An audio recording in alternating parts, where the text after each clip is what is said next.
My name is Emily Carter, and this is the story of how my sister's greed shattered our family, how a single act of betrayal turned my mother's golden years into a nightmare, and how I fought through a storm of lies, lawsuits, and public humiliation to claw back what she stole. This isn't a tale of sisterly forgiveness or tearful reunions. It's a raw, bleeding wound of a story about $350,000 in stolen savings, a mother's trust broken beyond repair, and a family that chose money over love. I'm telling this because the truth deserves to be heard, because I'm done carrying my sister's sins, and because I want you to know. Sometimes, the people you die for are the ones who'll stab you deepest. And sometimes, the only way to save someone you love is to burn everything else to the ground. It was a muggy August evening in 2021 when the first crack appeared in my world. I was 35, a high school counselor in Raleigh, North Carolina, living a quiet life with my husband Mark and our 2-year-old daughter Lily. My mother, Diane, was my anchor, a retired elementary school teacher who'd raised me and my older sister Lisa single-handedly after our father walked out when I was 6. Mom lived in a cozy bungalow on the outskirts of town, her $350,000 savings a testament to decades of penny pinching and sacrifice. At 62, she was vibrant, her laugh a melody that warmed every room, her garden a riot of roses she tended with care. I called her weekly, drove the hour to her house for Sunday dinners, and helped with small chores, painting the porch, fixing a creaky step. Mom was my home, and I'd have done anything to keep her safe. Lisa, my sister, was a different story. At 38, Lisa was a hurricane of chaos. She'd always been the charismatic one, with a smile that could charm snakes, but her life was a wreckage of bad choices, failed startups, toxic relationships, and a spending habit that bled wallets dry. She'd borrow money from Mom, promising to pay it back soon, then disappear until the next crisis. $1,000 for rent, $2,000 for a business idea. Mom always gave in, her eyes soft with hope. "Lisa's just finding her way," she'd say, brushing off my warnings. I'd begged Mom to set boundaries, to demand contracts, but she'd pat my hand and smile. "She's my daughter, Emily. I can't turn her away." I didn't push, trusting Mom's heart. That was my first mistake.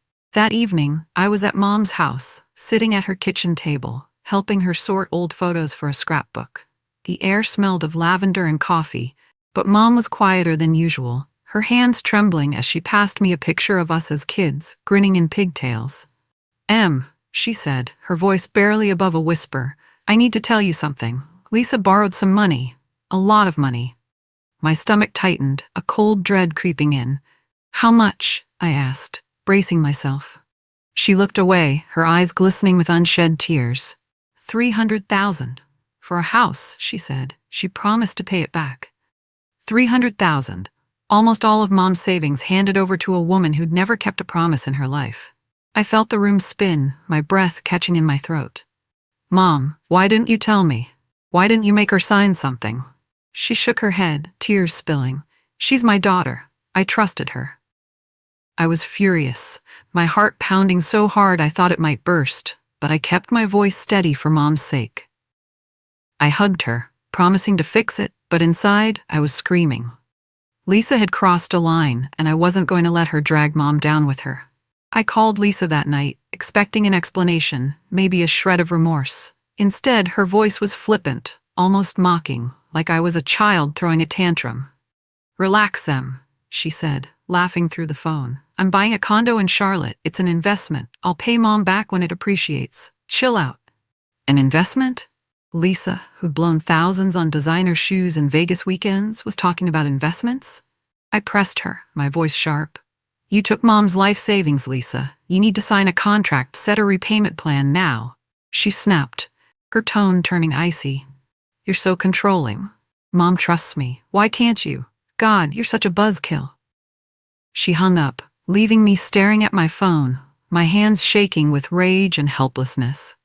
Lisa wasn't just irresponsible. She was a predator, and Mom was her prey. The next 18 months were a slow-motion catastrophe. Lisa didn't pay a single cent, not even a token gesture. Mom's savings vanished, her account balance dropping to a few thousand as she struggled to cover bills.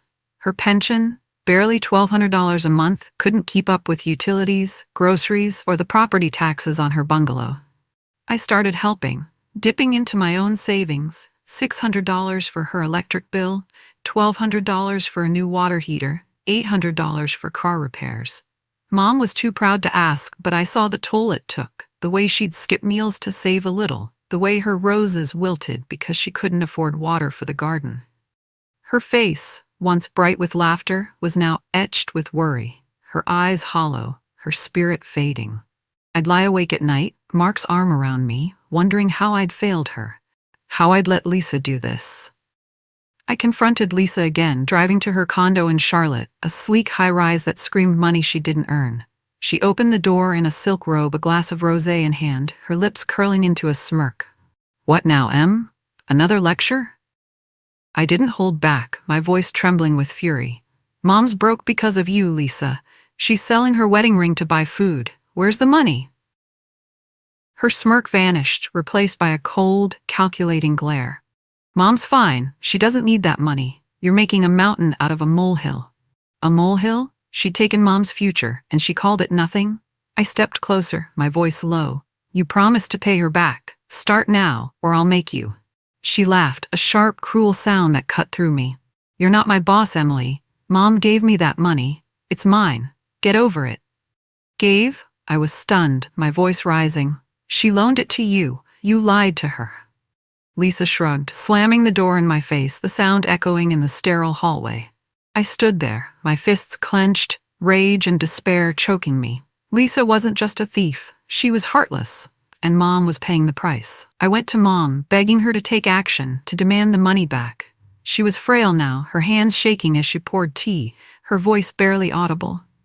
"I can't fight Lisa," she whispered, her eyes avoiding mine. "She's my daughter. I don't want to lose her." Lose her? Lisa was already gone, living a life Mom's money had bought while Mom starved. I knelt beside her, my voice soft but firm. "Mom, I'm doing this for you. You deserve to live without fear." She nodded, but her eyes were distant, as if she'd already given up. I couldn't let it end there. I called my brother Tom, who lived in Atlanta, hoping he'd stand with me. Tom was 33, a mechanic with a practical streak, but he wavered. "Lisa's always been a mess," he said, his voice heavy. "But suing her? That's going to kill Mom, Em. Can't you just talk to her?" Talk? I'd tried talking, and Lisa had laughed in my face. I needed more than words now. I hired a lawyer, Rachel Nguyen, a fierce advocate known for tackling elder abuse cases. I met her at her Raleigh office, a modern space with floor-to-ceiling windows overlooking the city skyline, and poured out everything. Lisa's loan, Mom's dwindling savings, the condo, the lies. Rachel listened, her pen tapping the desk, her eyes narrowing as I showed her Mom's bank statements, now a skeleton of what they'd been. "This isn't just a bad loan," she said, her voice steady. "It's financial abuse, possibly fraud. If we can prove Lisa manipulated your mother, we can sue for restitution and damages. But it'll get ugly, Emily. Your family will fight back, and they'll fight dirty." Ugly didn't scare me. Lisa's betrayal had already made things ugly. We filed a lawsuit against Lisa, seeking $350,000 in restitution, $200,000 in punitive damages, and a court order to freeze her assets. I also requested a forensic audit of Mom's accounts, suspecting Lisa had taken more than she'd admitted. The lawsuit was a grenade, and the explosion was immediate. Lisa didn't just fight, she declared all-out war. She called me that night, her voice a venomous hiss. "You're suing me? You pathetic little bitch. You'll regret this. I'll make sure everyone knows what a greedy, backstabbing sister you are." I hung up, my hands trembling, her words a promise of chaos. Mom was devastated, her voice breaking over the phone. "Emily, please, drop this," she begged, sobbing. "I don't want my girls fighting. I just want peace." Peace? Lisa had stolen her peace, and Mom was still protecting her. I held back tears, my voice firm. "I'm doing this because I love you, Mom. You deserve better than this." Lisa's retaliation was swift and savage. She took to social media, posting a tearful video on Instagram that racked up thousands of views within hours. My sister's suing me because I borrowed money from our mom to build a better life. She's jealous, bitter, trying to tear our family apart. Please, pray for us. The lies were breathtaking, but the comments were a gut punch. Strangers, cousins, old friends piling on, calling me a monster, a money-grubbing leech, a disgrace to family.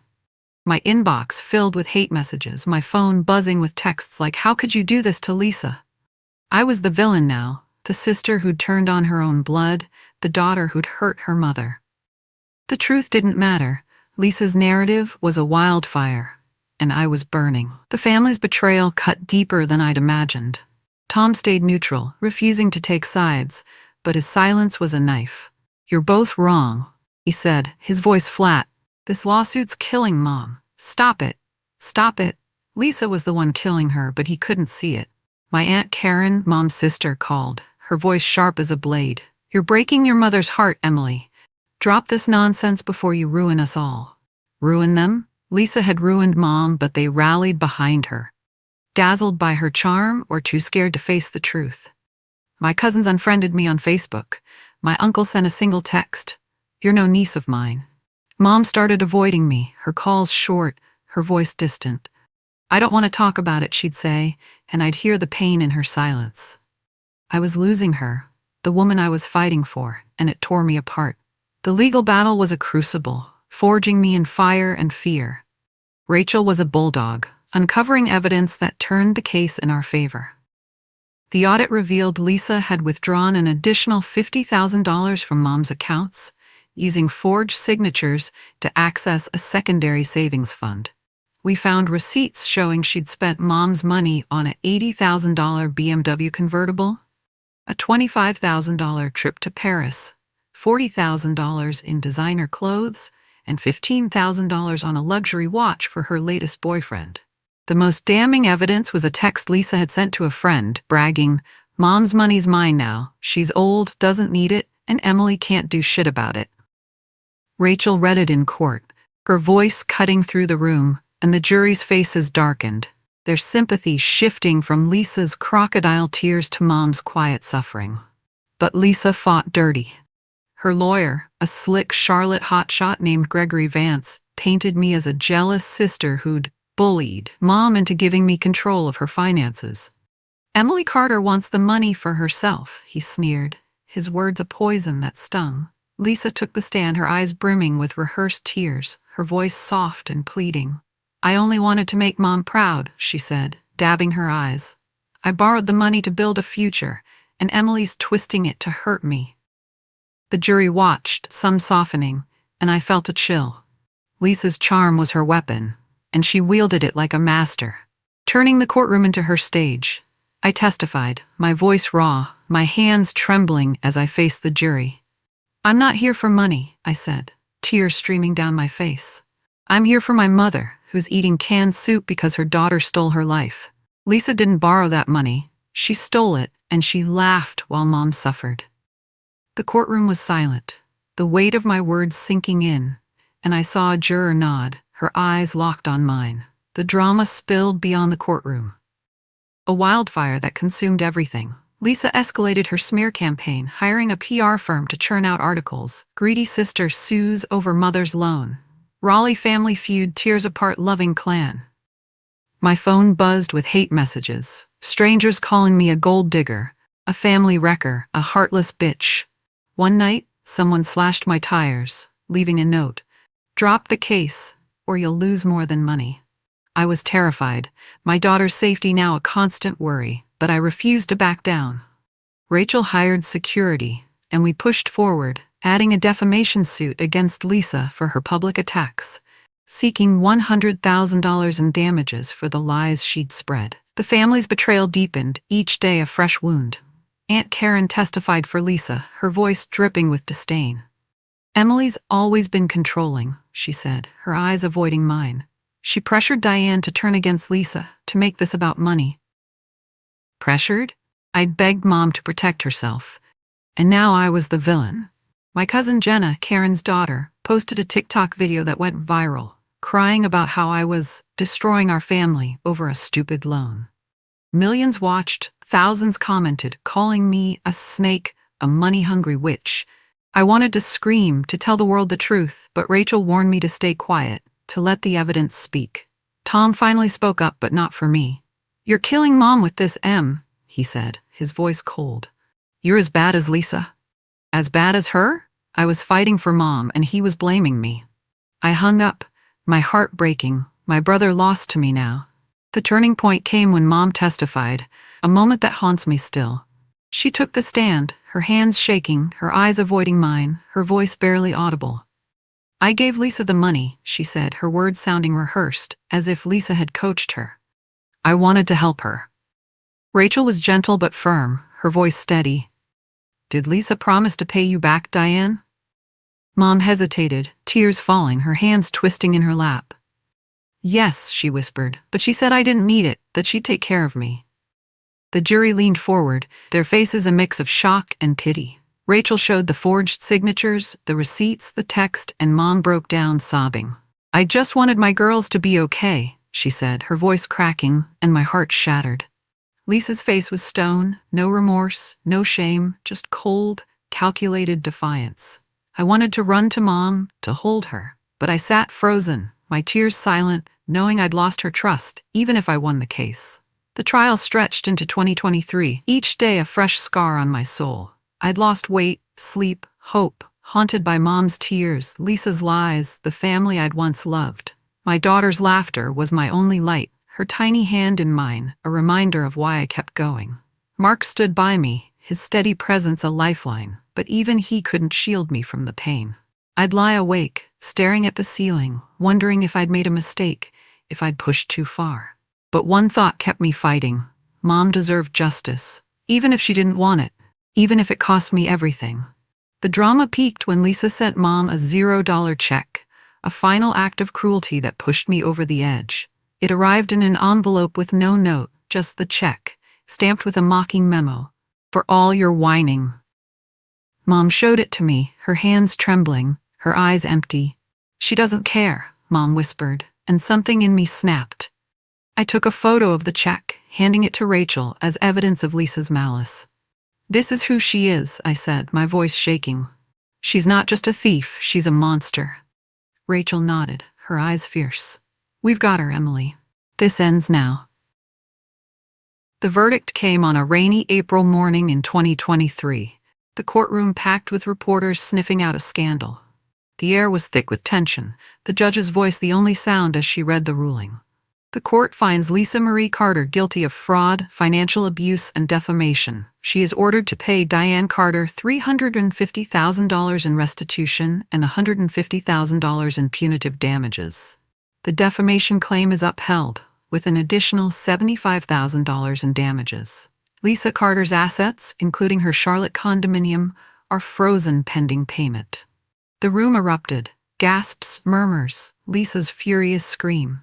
I sat frozen, relief and exhaustion crashing over me like a tidal wave. I'd won, but it felt like ashes in my mouth. Mom sat in the back, her face buried in her hands, as if I'd hurt her by winning. Lisa stormed toward me, her lawyer grabbing her arm, her voice a venomous hiss. "You'll pay for this, Emily. You're nothing to me now." I looked her in the eye, my voice steady despite the tears. "You were never my sister, Lisa. You're just a thief who got caught." She lunged, her nails grazing my arm before security pulled her away, her screams echoing as she was escorted out. The aftermath was a battlefield of its own. The media swarmed, headlines screaming across local and national outlets. "Sister sues. Sister over $350K theft.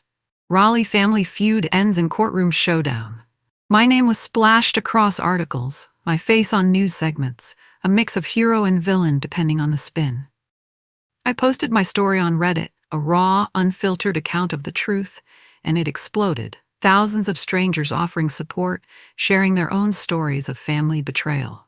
It was a lifeline, a reminder that I wasn't alone, that others had walked this path and survived. But my family was gone. Mom moved to a smaller apartment, her health declining, her trust in both daughters shattered. She speaks to me now, but it's strained, her eyes distant, as if I'm a stranger who hurt her as much as Lisa did. Lisa's condo was sold to pay the restitution. But she fled to Florida, last I heard, shacking up with a new boyfriend, still scheming, still unrepentant. Tom cut contact, his last text a single line. You broke Mom's heart. Good job. The extended family shuns me, their whispers a faint echo now, their faces fading into the void where my trust used to be. The defamation damages went into a trust for Mom, ensuring she'll never struggle again. I used my share to pay off legal fees, the rest set aside for Lily's future. I walk through Raleigh's parks with my daughter, her laughter a balm on my wounds, the sun warm on my face. I think of Mom, not the pain, not the betrayal, but the woman who taught me to fight for what's right, who gave me everything even when she had nothing. I won the battle, but the scars remain, etched into every quiet moment, every memory of the family I lost. I'm building a new life, surrounded by Mark, Lily, and friends who value me, not my sacrifices. But I'll never forget the lesson. Family isn't blood, it's loyalty, and mine failed that test. So here I am, telling my story, not for pity, but for truth. If you're listening, know this. Fight for those you love, even when it breaks you, even when it's family. Because sometimes the only way to save someone is to stand up to the ones who'd bleed them dry. And sometimes the only way to heal is to cash the check, close the door, and never look back.